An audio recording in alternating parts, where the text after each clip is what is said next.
Oh,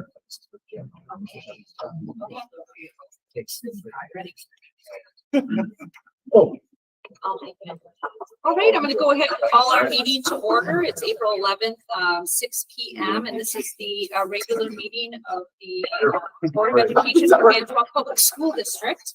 And Matthew is going to start us with the Pledge of Allegiance. all right. Go ahead, Matt.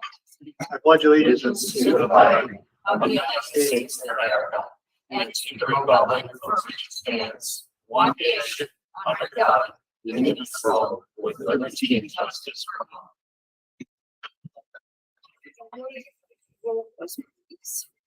Counselor Now, I am here. Matthew Phipps, Here. Stacy Feldner, Here. Matthew Spalding, Here. Carrie Trask, Here. Tony Bustelica, Here. and Kathy Willis. Okay, and then tonight is our opportunity to hear from our public, and individuals will have 5 minutes, unless otherwise stated, but 5 minutes. We have a few people tonight, and our first guest we have is Braden Meyer. If you want to come up and just state your name and your address, please.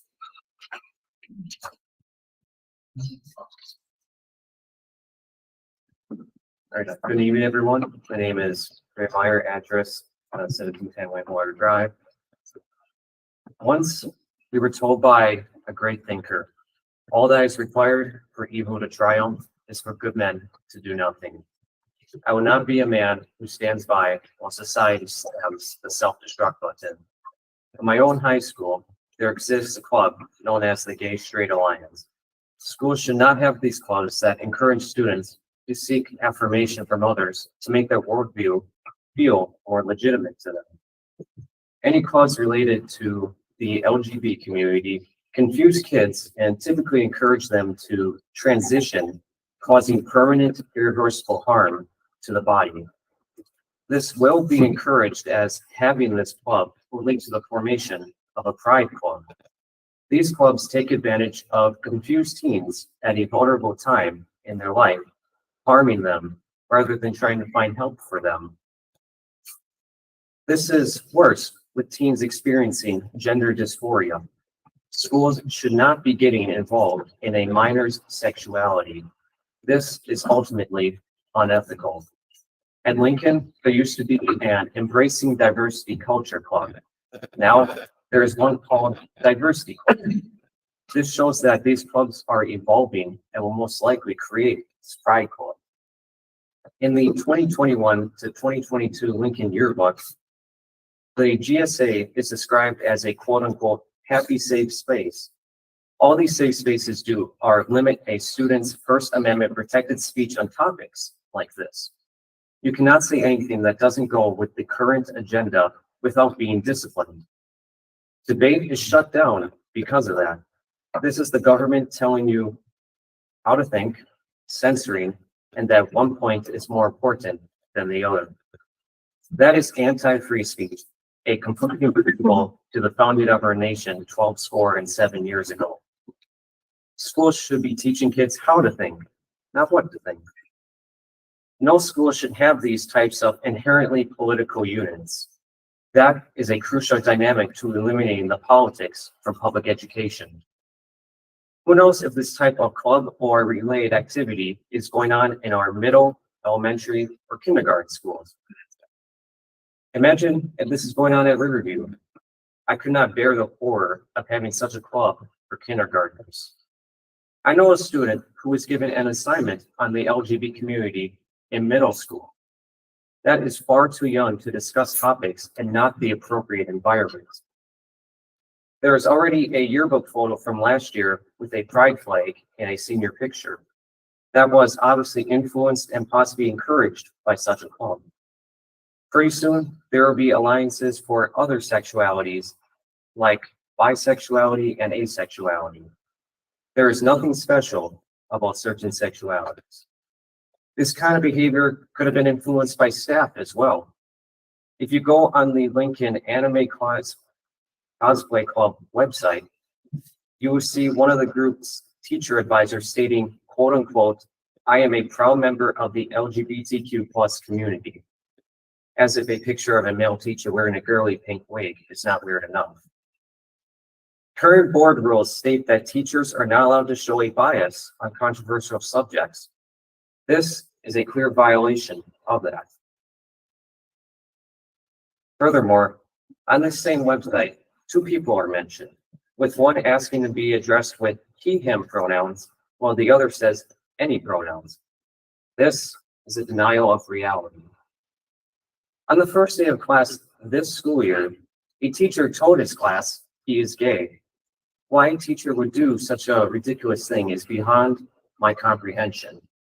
School is not the place for teachers to tell their students if they want to be in a relationship with a man or a woman. On top of that, some think it is appropriate to add rainbows to doors with the word ally printed on. That is an unnecessary step of signaling. Not too long ago, a middle school teacher told her class that she identifies as non-binary. After a student told her that there are only two genders, she got upset. What did she do after? Instead of having a normal lecture to increase the IQ of her students, she had the students listen to sad songs for an entire period. To improve our district's report cards, we have to make sure teachers are actually teaching their lectures, rather than pulling stunts like this and getting all emotional when students do not go along with fantasies. There have been students who say they do not know what their gender is, so they switch bathrooms. One day, a person is going in the men's bathroom, and the next day, that person could be going in the women's bathroom. Men who go into women's bathrooms only ever have immoral intentions. They might want to take inappropriate pictures or sexually assault a woman. Everyone should only be entering bathrooms that align with their biological gender. This goes the same for locker rooms and sports teams where men have a large physical advantage over women. Looking over the last few years, shooters have increasingly been identifying as members of the LGBT community. Particularly, they've been calling themselves non-binary and transgender, as we have seen with a recent event just a few weeks ago. People identifying these ways also have seen depression and suicide rates rise among this community. I want these types of events and conditions to be prevented in the future. Proper schooling is a core function of such prevention techniques. And last, let me leave off with this. There is a simple idea that should be followed. Students should not be going to school to proclaim, they should be going to learn. Thank you, Brayden. Our next guest is Jean Wire.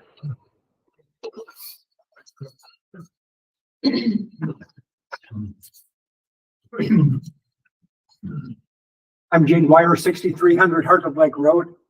I just wanted to say thank you, especially to the outgoing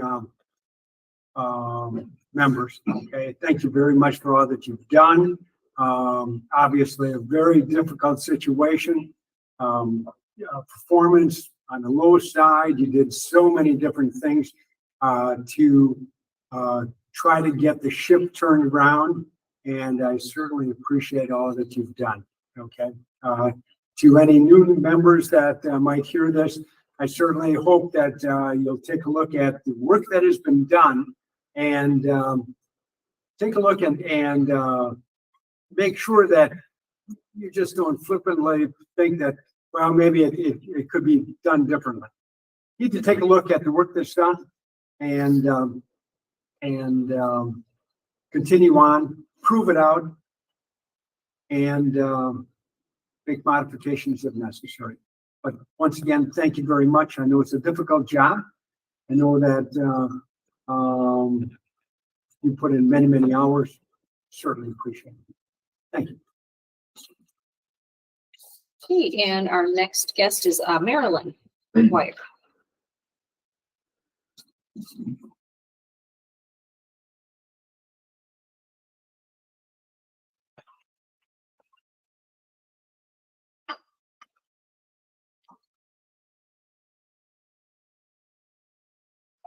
He kind of says what I'm saying.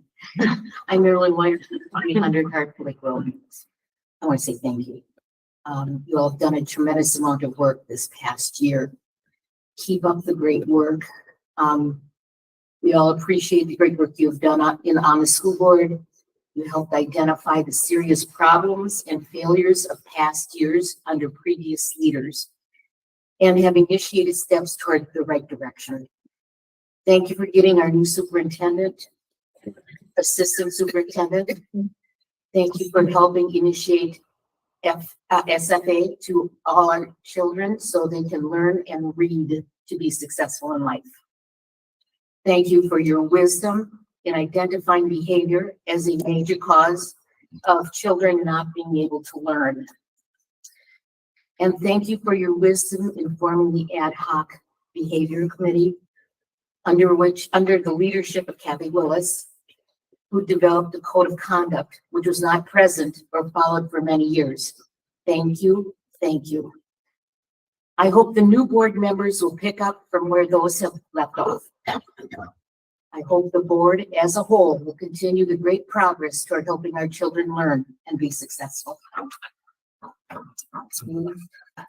Okay, and then final speaker, guest we have today is Jim Heineke. Jim Heineke, 712 South 32nd Street.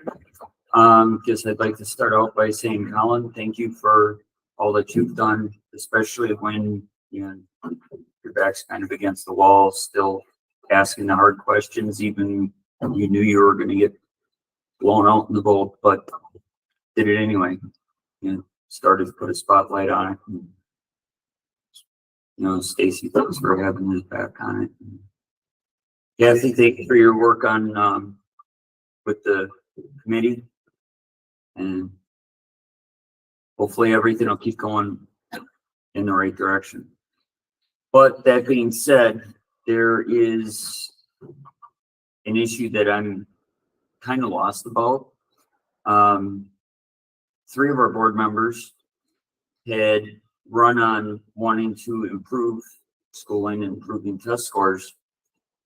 But every day when I pull up in front of the JFK, now I'm approximately over a block away from the main school. And one day I counted, I believe it was 47 kids outside. The next day, I don't remember the exact number, but it was over 30. Today being the first nice day, it broke 50. If they have a free period, I get it. There might be different scheduling things that I don't know exactly what's all going on. But if they have a free period, I'm pretty sure it's still illegal to loiter. Why are they hanging out by the school? And on top of that, if there's 50 kids and I'm just sitting in my car on the street, I'm not looking for anybody.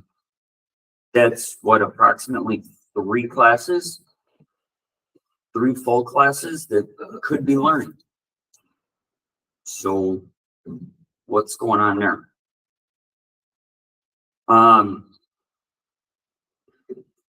I do know from speaking with Officer Check that there is only 1 citation that's allowed for juvenile for truancy per semester, max of 2 for the school year.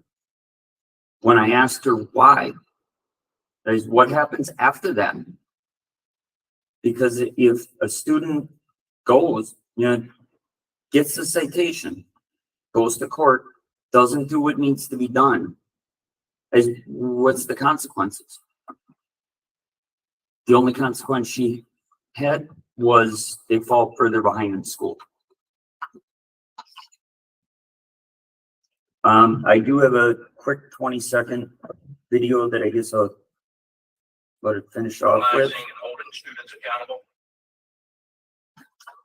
Our school district, not just here, I'm not going to point out just mine. School districts across this state and across this nation need to quit minimizing the actions of their students. Hold them accountable. That's what the failure is. So with that, and thank you guys again. and hopefully it'll, quiet. Sorry. With that, Colin, thank you. Kathy, thank you. And hopefully, you know, the rest of the board can work together and keep this going in the right direction. Thanks, Jim.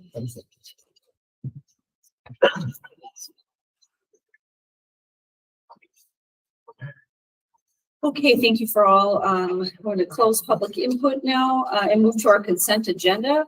We have two items that are in the consent agenda. They are both meeting minutes. One is for our joint meeting of the MPSD Foundation and the MPSD Executive Committee minutes. And then also on that same day, March 29th, special board meeting and closed session minutes.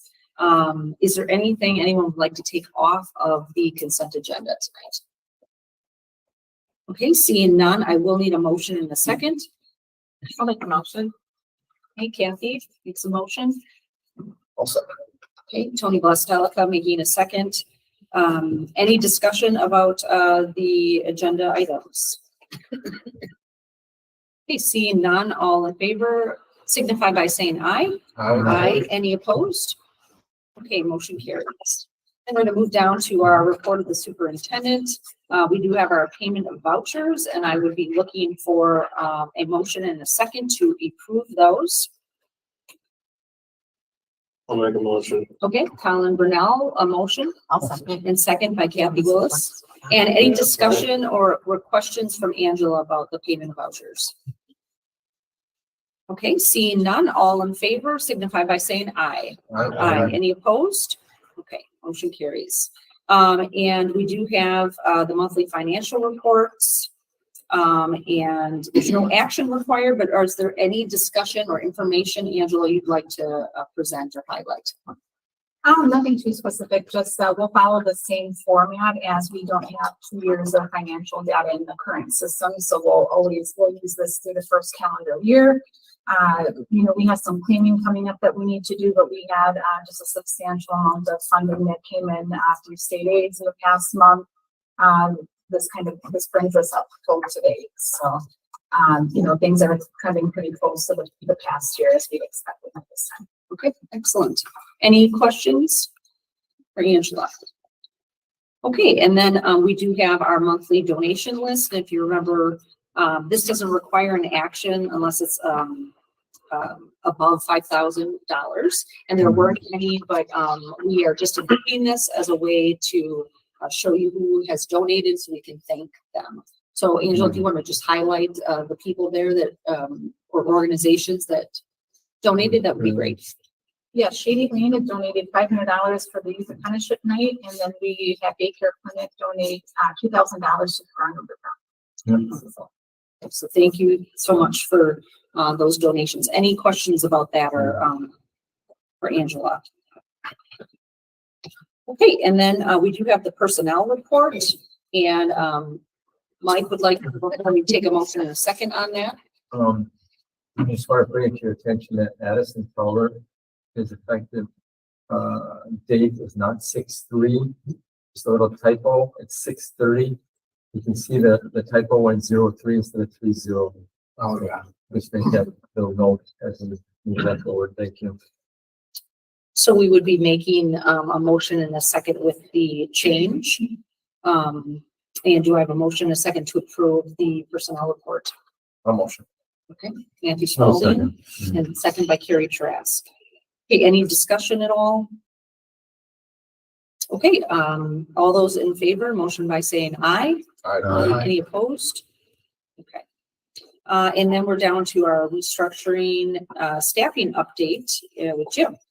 Just some updates there in terms of one of the things that you're aware of, but I didn't necessarily draw public attention to, was that we filled a director of state federal programs and assessment with Lee Tennis, and I just wanted everybody to know that publicly, you know, because we didn't have one on personnel report because it was a transfer. I'd also like to bring to your attention that the other director's position of educational programs, we're still in the screening process. Okay, so we're going through that. On the manager of building and grounds with the appointment of Mike Schwartz, which would start July 1st, But that position is replacing two positions.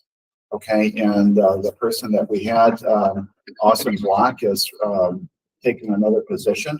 And so we're starting Matthew now in that transition period of time, and it's really, will serve us well in terms of working with Chris right now and Angela in terms of coming up to speed. So those are a few things I wanted to bring to your attention on that. Wonderful. Any questions about restructuring or staffing at all?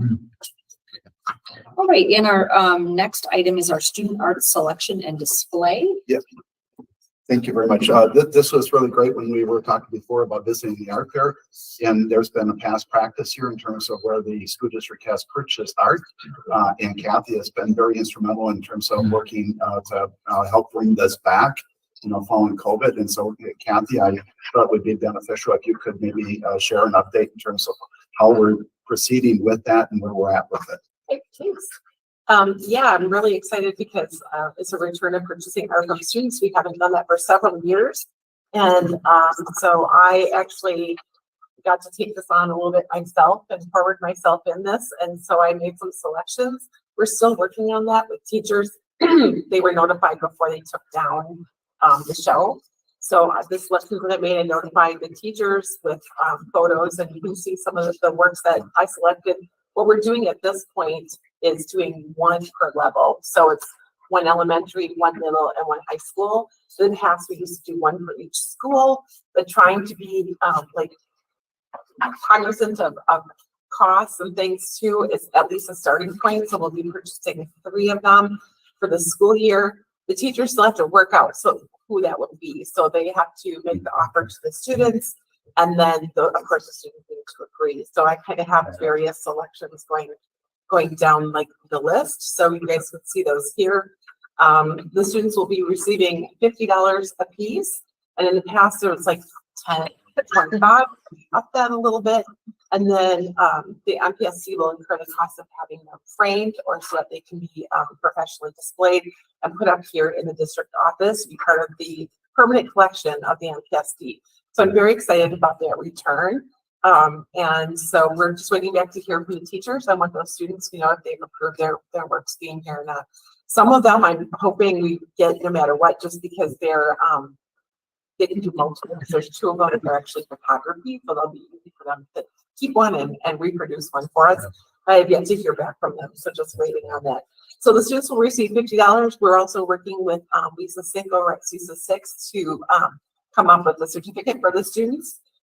Talking about being in the permanent collection. I think that's a really big deal. I myself have one at UWGB, and it's a really big deal to me. So I figured it's probably a big deal to the kids.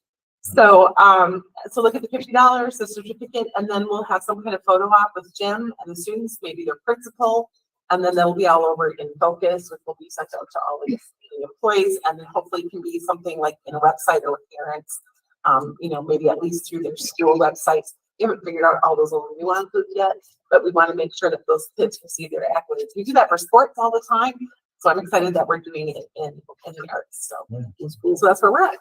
So thank you. Thank you, Kathy. And we're down to G, which is our superintendent advisory committees update.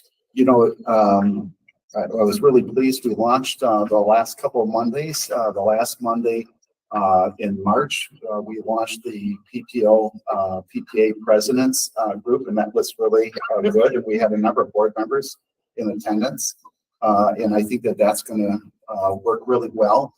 Probably one of the first orders of business that we'll do was try to increase membership, getting parents involved in their individual schools. But again, it'll be, an advisory to me, as well. So it's just another source. I will definitely keep those in the loop, but it's also just meant to open up avenues and create as much transparency as we can, in terms of elevating the parents' voice in our school district. So that was very, I think, well received, by the PTO presidents that were in attendance. Likewise, we also wanted to engage the special education parents, and I'd like to thank Lisa Kruger and Katie Eichmann who assisted me in terms of getting a representative from each school And that was, there was some conflict there. Board members weren't able to attend, so we could have some invites. But I think that went really well. And it will serve us well in terms of building that voice. One of the things that we did right away was, Katie was aware that the state is also doing something to try to promote parent engagement. Kind of and I think it's multiple slots that you could have in the school, right? And so Katie, informed me the timing was perfect. We opened up, there's always been interest expressed. So again, what we're working to do is elevate parents' voice, and working together in terms of, what we can do here to, improve our school and our outcomes. So again, I'm excited about the advisory things. I think that there could be more like a business one. There's already at the high school, but bringing it into a district level, so that we're engaging, the community, I think really serves us well. And then just two additions there is one, we have our behavior advisory committee, and Kathy is the one that has been heading that up. And so I think it would be, obviously we want to keep that committee. And so we'd like to bring, or I would like to bring that, into Jim's realm, as an advisory, another advisory committee we have, and to continue that work and start including more of our administration and appropriate people to that group, to really, I guess, just take on those, items to make sure that they're getting into our school in a cohesive way. And then the other thing is that, Colin has branched out to make a connection with student leadership. And so also would like that to continue. And I know, Jim has talked about also having, advisory of students as well. We're putting you to work. Yeah. So Colin, can help you make that connection with the students that we're already in touch with. So then we get a nice variety of people that we're connecting with. So. Okay. All right. Any questions at all about any of the advisory committees? Okay. And then we have our referendum and election update. Well, I just can't say, express appreciation enough for the board members, for the principals, the faculty, the staff, our yes voters, in terms of their campaigns that were out there. A lot of people did some heavy lifting, and I couldn't be more pleased with the outcome. But likewise, there are still a lot of votes, in terms of that referendum, in terms of being good stewards of public funds, really is an important responsibility. And I think it showed its confidence in the board. But again, it's also conveying that, people aren't necessarily doing that well, given our inflation and stuff like this. And so continuing to make sure that we're spending wisely and recognizing what our return is. So again, having a 52% vote was really a nice vote of confidence given the times that we have. And I would like to express appreciation to Angela and the whole team and everybody else, in terms of going up 5 years. That was a little risky, from 3, whenever you break and, change the amount, and again, if you recall her estimates, they're very conservative. And yet we can see the cost in terms of having to explain that. But again, a lot of appreciation for all the work to pull out that detail, because we really, I think, honed the message based on what Angela was able to provide. But just a great thank you to everybody in terms of, so we had the election results, and from the superintendent and executive team, and on behalf of the administration, faculty, and staff, we'd like to also express appreciation to our new elected board members, Paul Hansen and Christopher Abel. To welcome on board. And again, the board has identified that you want to be more involved with onboarding. So this is a little transition. We didn't finish that work, but I know you're still interested in, and I'll be following up with Stacy even tomorrow in terms of as we're planning to make sure that we do a better job than we've done in the past to engage them in terms of what we're attempting to accomplish. So again, some acknowledgement there. And likewise, deepest appreciation to both Kathy and Colin, in terms of it's been an honor and privilege to work with you and the whole board in terms of what we've accomplished with staff. I mean, this has been, a very engaging process, and it's been an honor to serve in this capacity and recognize that we'll continue this work with new board members moving forward. So again, appreciation for our voters, who had the confidence into passing this referendum. I'd like to specifically thank Lisa Johnson, who put out signs all over the city, who raised money, who has a lot of experience at the referendum business.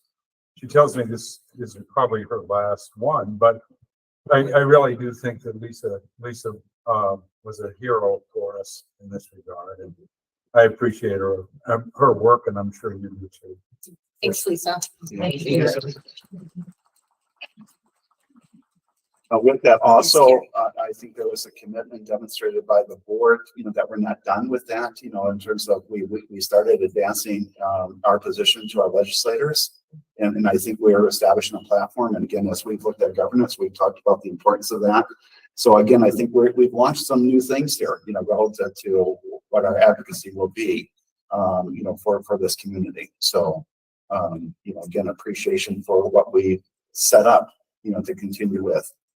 So that we're fighting for this community and that kids aren't penalized based on their zip code. So. Yes, Tony. Yes, I wanted to quickly echo just about everything that you said, Jim. So, really point out, Angela, you did a great job, and Jim, just working together with the messaging, getting things out. Lisa, thank you. You were instrumental in helping get the word out. So, also just to our community, thank you for trusting us, with this investment. And, my intention is to, be wise with these resources, right? Hopefully we're not going to need all of this. And just remind everyone here and listening that really we need you guys all to keep the pressure on our legislators, because that's the root cause of the situation that we're in now, that we need this referendum to begin with. And I encourage you all to write to Paul Tittle and Devin Lemahue and let them know that they need to fund us fairly relative to the state averages is what I recommend, an extra $3,000 per pupil. If we can get that done, that would be a huge win for Manitowoc. But just again, I wanted to reiterate my sincere thanks for everyone that stepped up and put their faith in us, and we'll work diligently and won't let you down. Thank you. One last comment there. Sometimes the individuals behind the scenes, another one is Lisa Sink, and that's a contracted service, our communications marketing person. And she's done a yeoman's job of really creating a lot of good visibility. And again, we've had some turnover, and she stepped in there with our tech people. Jessica, and them have worked amazing to try to fill a significant void that happened pretty quickly. And we did that well because of that messaging. And again, I think, there's interest and opportunities to be looking at branding ourselves, in terms of moving down in terms of a top tier school district like we were in the past. Excellent. Wonderful comments. Thank you, everyone. Okay, so unfinished business, just an SFA update. One other thing. Oh, sorry, Jim's got to go back for a second. District activity update. Yeah. Oh, yeah, sorry. The things I want to highlight, but I'm going to start off with, again, many of the things that we're talking about get right into the strategic plan, and this next one is no different in terms of creating opportunities for staff, in terms of recruiting and retaining their staff by creating opportunities. And Jamie McCall has launched something pretty significant, to create opportunities for staff. And I've asked Jamie to kind of report out on administrative internship that we started. So we have an administrative intern program, and the program is not run only by me, but it's run by Anna Beatty, Lisa Delsman, myself, Lance Masters, Heidi Schroederus, and Lee Tennis. And our goal in this administrative intern program is to give people the opportunity to learn what it's like to be a building leader. To do that, we put a message out in our In Focus asking for those who are interested. We have 11 who have been accepted into the program.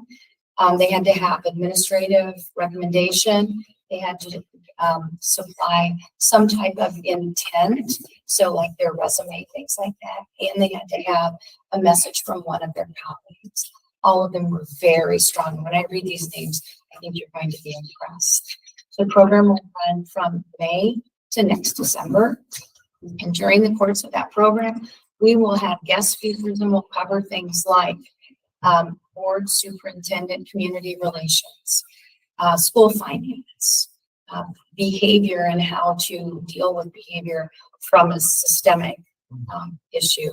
It will be on teacher evaluation, crucial conversations, HR topics. We'll have guests that will come in. There will be a special ed section as well. So I'm going to read the interns. They were notified yesterday, and I think out of the 11, 9 of them have already responded with excitement. This is not a paid, financially paid opportunity, but the pay will be in that we will give them as many opportunities as we can to lead, and then we will highlight their work.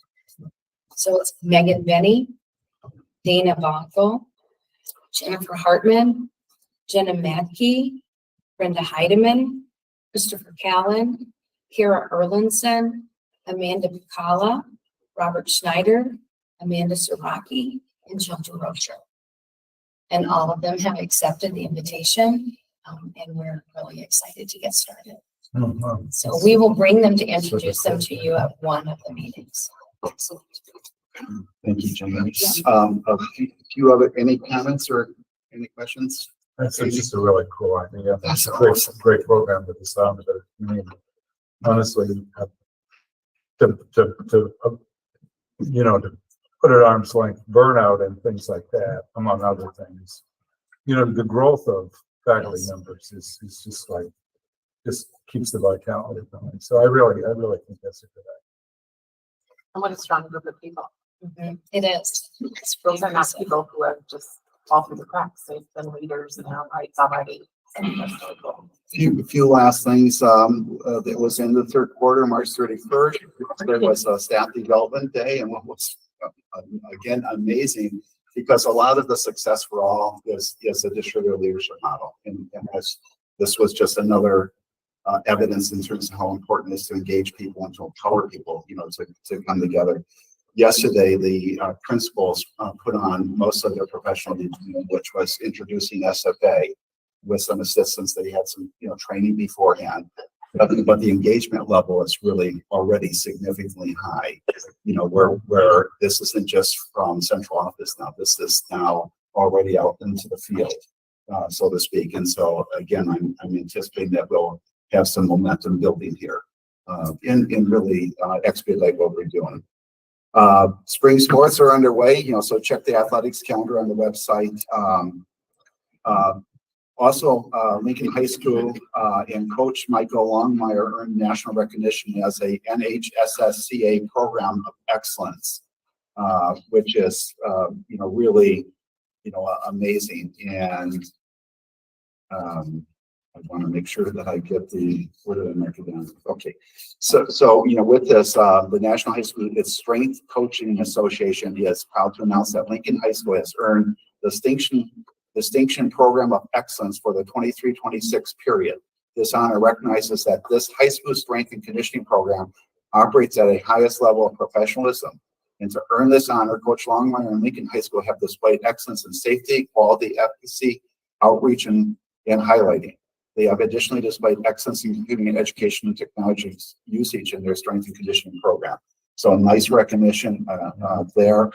Also, Lincoln High School students participating in Wisconsin State Family, Career, Community Leaders of America. Okay. And with this, there is again a strength and speed class, and Michael Longmire, and some info from 2022 on Wisconsin State FCCLA leadership was just incredible. We need to celebrate the following ships as they competed in STAR, Students Taking Action for Recognition events on Tuesday. The following were our award winners: Lacey Kitzman, Sports Nutrition, Level 2, earned a gold. Lacey Lycum, Interior Design, Level 2, earning a gold. Allie Bender, Internal Design, Level 2, earned a silver. And there was also 2 members earning certificate of appreciation for their dedication as regional representatives. this honor went to Lacey Kitzman and Christina Ferguson. So it's really amazing. I think Lee had reported out before in terms of all the opportunities that are provided here, and this is just another example. Not only do we provide opportunities, but we excel in them. So that finishing that activities Okay, report. wonderful. Any questions about the activities at all for Jim? Okay. All right, and then unfinished business and SFA update. Just on the SFA, you know, we haven't been able to process orders until we finalize the contract. We wanted attorneys to review that. So we're hoping that that will be finished this week, and I'll be signing off, and we'll be ordering supplies. Very important for professional development that we get all this scheduled in and ordered. But, you know, right now, everything is looking pretty good. And we're hoping we get a quick turnaround from our attorney so that we can sign off on that. Do we see a copy of that? Is the board? get a copy? No? The board's you can walk. approved the, you know, the SFA, but, you know, I Yeah, I don't know. know. But, Yeah, if you want a copy, you sure can have one.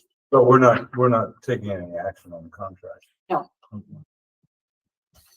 There was we did see the contract at the last meeting, didn't we, or at a recent meeting? We had, you Yeah, know, I guess we, yeah. you know, it's a draft, you know, until it's finalized, and, Correct.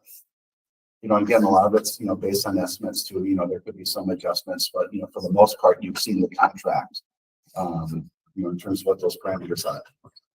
There was that one element of the contract that was no longer valid. Has that been removed from the contract that we are going to be putting forward to SFA? I believe it was, yeah. Oh, yeah, that's excluded. Okay, good. That was something that they had when they originally launched the whole program. Right. Yeah.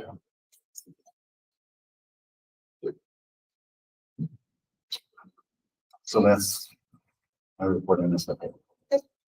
And then you, just there was a PD day Monday, but there's also going to be an additional one. Oh, yes. In terms of our makeup day, you know, we decided in terms of number of the teachers already, you know, who are involved and already looking to see some leadership roles, but they are anxious to take advantage of, again, doing more sooner.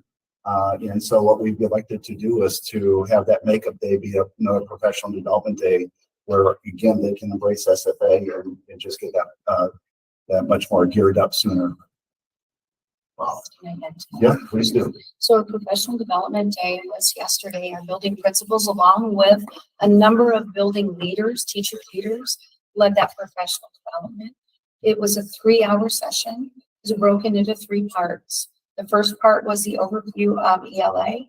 The second part was the overview of the getting along together piece. And the third part was, there was another piece, I'm losing it, Jim, was all of the components of solution teams. Solutions teams.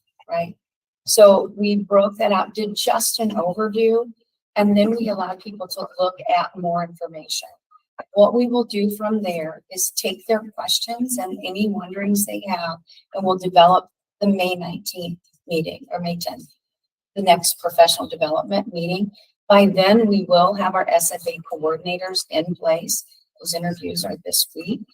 Again, strong candidate pool. I think there are 15 or 16 applicants. For how many slots? For 8. And they 15 or 16, yeah. So if you walked in the room, you would know these people. These are highly engaged folks. They will help us to run our May 19th. The other thing that we have heard from teachers, and I know as being a teacher, we like to be prepared. And so we want to work with our teaching staff to give them all the materials they can so they don't leave this year feeling lost, that they at least can look into materials if they choose to and be ready for the fall. So that's our next level of work. Jamie, with that, I know teachers are concerned, or a lot of people in general are concerned of the schedules. What are we sitting on schedule preparation? We had a scheduling committee. They've made a recommendation. The middle level has made a recommendation. What they did was I shouldn't say recommendation. I would say they forwarded 3 schedules along with the pros and the cons. Mike and I looked at those 3 schedules, and then we are going to make a recommendation to executive team one of the three is definitely a front runner. One is one that we can, I think, roll out based on the number of minutes that would be left for the other core subjects. The other two were the considerations. So we'll be talking the pros and cons over. What I'd like to do is have that schedule available for middle school by Thursday of this week, because staffing is hinging on this, and I think it will also, relieve some anxiety. And the when numbers are much better. electives sitting with a schedule like that? I'm talking to an electives person. Of course. And I understand that. The other thing that we want to make sure that people understand is this is our first schedule. That doesn't mean that we can't revise it if we see better opportunities or that we can't add to something if we need to. This is our first attempt at a schedule. Okay. At the elementary level, we have two different types of buildings. Three, actually. A building that might have a gym and a cafeteria presents a different opportunity than one that has only a cafeteria used as a gym. And a 3-section building compared to a 2-section building. So we are working through those wrinkles. When are we hoping to make a decision with the school coordinators? After next week, obviously, is that what the goal is now? Hopefully this Friday. Okay, thank you. Any other questions? Thank you. Okay, no new business. Other business remarks from board president, just kind of launching off what Jim said, just lots of spring activities, sports starting, music, art, last day concerts, things like that. So, the schools that you represent, try to keep in touch with, the goings on of what's happening at the school and see how you can go and support them. Look at our Facebook launches a lot of that stuff. The individual newsletters that come out from each school have a lot of that stuff in it. So just check that out. And then just wanted to, with our resignations, just thank you for those that have served. There's a lot of, I know personally, I know a lot of us have taken a chance to reach out to some of the administrators and people on that list. So just make sure to wish them well in their new endeavors. And we have congratulations to we have 2 new board members that are going to be coming on board, and they've been giving information for the WASB new board member gathering that'll be next Tuesday, April 18th, 7 p.m. at Reedsville Elementary. So, and I know some of us went to that last year. So, I know so last just welcome them, and last year, we were lucky enough to have a current board member attend that with us. Is anybody going with them, or if they want anybody? I don't know, we even talked about it, but I would put the word out if they Okay. want, definitely would, just to make them feel comfortable and help them. Yeah, that would work too. Thank you. Okay, so those are all the updates that I have. Future meeting dates. We talked about we need to set a date for our organizational meeting, and the recommendation would be April 26th at 5:30. Wednesday. A Wednesday. Mondays are officially in office. Okay. The first meeting that we would have for that organizational meeting would be Okay. that Wednesday, that Wednesday of that week. Okay, so this would be, is that the same day as the board meeting? Yep. Or is that the? We would Oh, have, okay, so we'd have the before that. organization first, Okay. and then we'd follow up with a. Okay, does that work with everybody that we would do that organizational meeting on the same day as the board meeting? Yeah. Okay. It's the 26th. Yes. Wednesday, Yep, the yep, 26th. mhm. Right before the regular special meeting. Right, so we'd be coming a half hour earlier. That's for the all. Yep, organizational right, meeting. yeah.